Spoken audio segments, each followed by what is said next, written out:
Assalamualaikum warahmatullahi wabarakatuh. Selamat pagi dan salam sejahtera bagi kita semua. Yang saya hormati Bu Dewi Wulandari selaku dosen pengampu pada mata kuliah Metodologi Penelitian dan rekan-rekan mahasiswa yang berbahagia. Perkenalkan, nama saya Melinda Nisharsiti, NIM 2351309 dari Program Studi Teknik Lingkungan Fakultas Teknik Sipil dan Perencanaan Universitas Islam Indonesia. Pada kesempatan ini, saya akan mempresentasikan proposal penelitian saya yang berjudul Analisis Mikroplastik pada Total Suspended Particulate atau TSP di area produksi mainan plastik PT GFT Indonesia Investment. Baik, selanjutnya saya akan memulai dari latar belakang penelitian ini. PT GFT Indonesia Investment merupakan produsen OEM mainan plastik terbesar yang bermitra dengan brand internasional seperti Mattel, Hasbro, dan Spin Master. PT GFT Indonesia Investment ini terletak di Ngawi dengan target tenaga kerja mencapai 8.500 orang. Pada PT GFT Indonesia Investment sendiri, proses produksinya menggunakan bahan baku polimer dalam jumlah yang masif seperti polipropilena, polistirena, polivinil klorida, dan polietilena.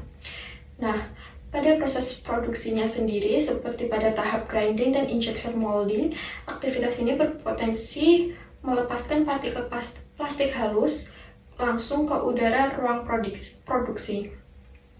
Yang menjadi kekhawatirannya adalah partikel mikroplastik berukuran kecil, yaitu di bawah 5 mikrometer, dapat terperangkap dalam TSP. Dan bila ukurannya di bawah 2,5 mikrometer, partikel ini berpotensi dapat terhirup sampai ke alveolus paru-paru, yang dapat memicu inflamasi kronis, bahkan risiko kanker paru-paru dalam jangka panjang. Nah, untuk kajian dari mikroplastik udara pada industri pengolahan plastik di Indonesia masih sangat minim, sehingga penelitian ini diharapkan dapat menjadi baseline data pertama untuk di sektor ini. Dari latar belakang tersebut, saya merumuskan menjadi 2 pertanyaan untuk penelitian ini, yaitu yang pertama, berapakah konsentrasi mikroplastik pada TSP di area produksi PT GFT Indonesia Investment? Untuk yang kedua, yaitu bagaimana kelimpahan serta karakteristik fisik dan kimia mikroplastik yang ditemukan di sana. Sejalan dengan itu, tujuan penelitian ini juga ada 2, yaitu menentukan tingkat konsentrasi mikroplastik pada TSP di area kerja produksi, serta menganalisis variasi morfologi seperti bentuk, warna, dan ukuran beserta jenis polimer mikroplastik dengan menggunakan instrumen uji yang sesuai. Adapun hipotesis yang saya ajukan untuk H1 yaitu menyatakan bahwa aktivitas proses produksi mainan memengaruhi kelimpahan dan karakteristik mikroplastik pada TSP di area kerja. Sedangkan untuk H0-nya menyatakan sebaliknya, yaitu tidak ada pengaruh dari aktivitas produksi terhadap kelimpahan dan karakteristik mikroplastik tersebut. Selanjutnya saya akan menjelaskan sedikit mengenai landasan teori yang mendasari penelitian ini. Dimulai dari parameter TSP sendiri, yang TSP didefinisikan sebagai campuran kompleks partikel padat dan cair berdiameter hingga 100 mikrometer yang tersuspensi di atmosfer. Di lingkungan industri sendiri, TSP terbentuk dari gesekan abrasif, mesin penggiling, serta kondensasi aerosol akibat pemanasan termal plastik, dan paparannya dapat menyebabkan infeksi pernafasan akut hingga kerusakan paru-paru. Nah, terkait dari standar baku mutunya sendiri, terdapat pada PP 22 tahun 2021 yang menetapkan baku mutu FTSP untuk udara ambien sebesar 230 mikrogram per meter kubik, kemudian untuk durasi pemantauannya 24 jam. Sementara untuk Kemenkes nomor 1405 tahun 2002 menetapkan ambang batas debu total di ruang kerja industri sebesar 10 mg per meter kubik untuk durasi shift 8 jam kerja. Aspek ketiga inilah yang menjadikan evaluasi rutin konsentrasi TSP di area kerja produksi sangat penting untuk mencegah adanya penyakit paru-paru akibat kerja. Berikutnya yaitu mengenai mikroplastik itu sendiri. Mikroplastik merupakan partikel polimer berdiameter kurang dari 5 mm dengan kategori mikroplastik besar berukuran 1 hingga 5 mm dan mikroplastik kecil berukuran kurang dari 1 mm. Secara morfologi sendiri, Bentuknya diklasifikasikan menjadi fragmen, fiber atau serat, foam atau busa, film, filamen, dan pelet, dengan variasi jenis polimer dominan seperti PP, PE, PVC, PS, dan PC. Di sisi bahaya, inhalasi mikroplastik dapat menyebabkan inflamasi lokal pada paru-paru, stres oksidatif, hingga translokasi seluler langsung. Yang lebih mengkhawatirkannya yaitu partikel mikroplastik di udara berpotensi menjadi media pembawa berbahaya seperti senyawa hidrokarbon PH, serta secara sistemik dapat memicu kerusakan sistem saraf, pencernaan, reproduksi, ginjal, hingga resiko karsinogenik. Untuk yang selanjutnya yaitu ruang lingkup penelitian.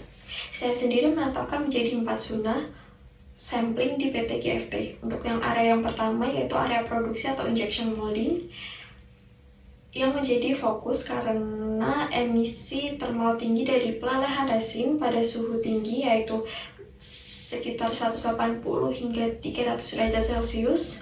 Untuk yang area kedua yaitu ada pada area finishing dan perakitan yang merupakan tempat berlangsungnya aktivitas pemotongan atau trimming dan pengasahan mekanis. Untuk yang area ketiga yaitu berada di area pengemasan atau packing yang memantau penanganan produk jadi serta kemasan sekunder. Dan untuk yang keempat yaitu gudang bahan baku yang merupakan area penyimpanan pelet polimer sebelum masuk ke tahap pengolahan mekanis. Keempat zona ini dipilih agar hasil dari penelitian ini dapat merepresentasikan variasi tingkat paparan pada setiap tahapan proses produksi. Untuk metode pengambilan sampelnya sendiri, penelitian ini mengacu pada SNI 71193 tahun 2017 menggunakan alat HVAS yaitu High Volume Air Sampler dengan prinsip kerjanya yaitu menghisap udara ambien dengan laju alir tinggi konstan sekitar 1,1 hingga 1,2 meter kubik per menit melewati media filter khusus selama jam kerja berlangsung. Media penyaringan yang digunakan adalah glass fiber filter berukuran 8 kali 10 inci dengan efisiensi penyaringan hingga 98,5%.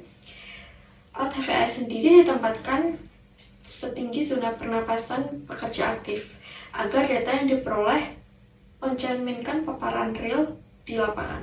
Selain itu, saya juga menyertakan field blank atau blanko sebagai kontrol untuk memitigasi kontaminasi atmosferik sekunder saat manipulasi filter. Kemudian setelah sampel diperoleh, dilakukan 4 tahap preparasi di laboratorium. Untuk yang pertama yaitu ada ultrasonifikasi, yaitu filter yang telah dipotong, direndam di aqueous dan digetarkan menggunakan ultrasonic bed untuk meluluhkan partikel yang terperangkap. Untuk yang kedua yaitu ada destruksi organik dengan menambahkan larutan H2O2 30% selama beberapa hari untuk mendegradasi zat organik non-plastik. Untuk yang ketiga yaitu ada pemisahan densitas menggunakan larutan kalium iodida berkerapatan tinggi sekitar 1,6 gram per centimeter kubik untuk mengapungkan partikel mikroplastik. Dan keempat yaitu ada filtrasi akhir, yaitu di mana penyaringan sentrifugat menggunakan kertas saring Wetman berukuran 1,6 mikrometer dibantu dengan sistem pompa vakum. Selanjutnya untuk tahap pengujian. Untuk tahap pengujian pada mikroplastik sendiri, saya menggunakan 3 instrumen, yaitu mikroskop optik yang digunakan untuk menghitung kelimpahan total, bentuk, dan warna dari mikroplastik dengan sistem grid 4 kuadran. Untuk yang selanjutnya yaitu ada SEM atau scanning electron mikroskop, digunakan untuk menganalisis morfologi struktur, permukaan, dan ukuran partikel secara resolusi tinggi. Untuk selanjutnya yaitu FTIR spektroskopi, digunakan untuk mengidentifikasi gugus fungsi kimia guna menentukan 3 polimer sintetis seperti PP, PS, dan PVC atau PE. Untuk perhitungan konsentrasi TSP sendiri menggunakan metode gravimetri di mana selisih berat filter contoh dan belangko dibagi volume udara. Sedangkan untuk kelimpahan mikroplastik dihitung dari jumlah partikel yang teridentifikasi dibagi volume udara standar. Kedua nilai ini kemudian akan dianalisis secara deskriptif dan dibandingkan dengan baku mutu yang ada. Demikian pemaparan proposal penelitian saya mengenai analisis mikroplastik pada TSP di area produksi mainan plastik PT GFT Indonesia Investment. Berdasarkan harapan saya, penelitian ini dapat menjadi baseline data serta dasar ilmiah bagi upaya perlindungan kesehatan kerja di industri pengolahan plastik di Indonesia. Sekian, terima kasih banyak atas perhatiannya. Wassalamualaikum warahmatullahi wabarakatuh.